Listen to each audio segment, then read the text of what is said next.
వృత్తి నిమిత్తం అంత శ్రద్ధ భక్తి ఉండకపోవచ్చు. ఏదో చేశామంటే చేశాములే అన్నట్టుగా మీ స్వభావము, మీ ఆలోచన పూర్తిగా మారిపోయే విధంగా ఉంటుంది.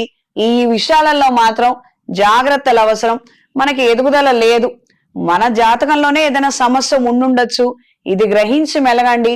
మనం కష్టపడ్డా అంతే, కష్టపడకపోయినా అంతే. అప్పుడు బాగుంది, ఇప్పుడు బాలేదు, ఇప్పుడు బాగుంది, అప్పుడు బాలేదు. ఈ రకమైనటువంటి కాన్ఫ్లిక్ట్ కలిగినటువంటి కాస్తంత ఆలోచనలు మారతాయి.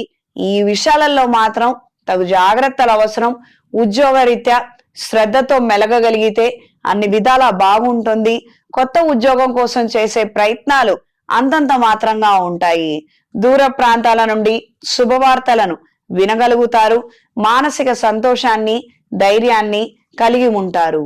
కోర్టుకు సంబంధించినటువంటి అంశాలు తారుమారవుతున్నాయన్న విషయాన్ని గ్రహించుకొని తగు జాగ్రత్తలు వెంటనే తీసుకోగలుగుతారు. స్త్రీలకు ఈ వారం మెడికల్ ఫీల్డ్ లో ఉన్న వారికి కాలం అనుకూలంగా ఉంటుంది. లేదా మీ పేరు మీద చేసే వ్యాపారాలు అనుకూలంగా ఉంటాయి. ఆయుర్వేదిక్ హాస్పిటల్స్, క్లినిక్స్, థెరపీస్ చేసే వారికి, ట్రీట్మెంట్స్ చేసే వారికి కాలం అనుకూలంగా ఉంటుంది. ప్రజాదరణ కలిగి ఉంటారు. నూతన వ్యాపారాన్ని ప్రారంభించాలన్న ఆలోచనలు అంతంత మాత్రంగా ఉంటాయి.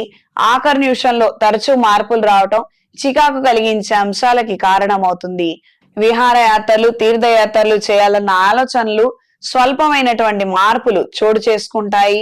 ఇంట్లో కొంతమంది రాకపోవడము, కొంతమందితో మాత్రమే ప్రయాణం అయ్యే విధంగా పరిస్థితుల్లో మార్పులు ఉంటాయి.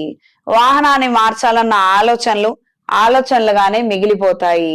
వృత్తిరీత్యా వైద్య విద్యలో ఉన్న వారికి, మెడికల్ ఫీల్డ్ లో ఉన్న వారికి కాలం అనుకూలంగా ఉంటుంది. టీచింగ్ ప్రొఫెషన్ లో ఉన్న వారికి, టీచింగ్ కోచింగ్లు, కోర్సులు, ఇన్స్టిట్యూట్స్ నడిపే వారికి కాలం అనుకూలంగా ఉంటుంది. ఈ యొక్క ఇన్స్టిట్యూట్స్ తో మీ ఉద్యోగాలు కలుస్తున్నట్లయితే, అంటే ఏదైనా ఒక ఎడ్యుకేషన్ ఇన్స్టిట్యూట్ ఉంది, అక్కడ రిసెప్షనిస్ట్ గా పనిచేస్తున్నారు, లేదా అక్కడ సూపర్వైజర్ గా పనిచేస్తున్నారు, ఫ్లోర్ మేనేజర్ గా పనిచేస్తున్నారు, ఈ రకమైనటువంటి వాళ్ళకు కూడా అనుకూలమైన మార్పులు ఏర్పడతాయి. వృత్తిరీత్యా కొంచెం ప్రమోషన్ లాంటిది, కాస్తంత రికగ్నైజేషన్ ఉన్నటువంటి బాధ్యతలు మీకు ఇవ్వడం, మీరు ఆయా పనులు చేయడం అనేది జరుగుతుంది.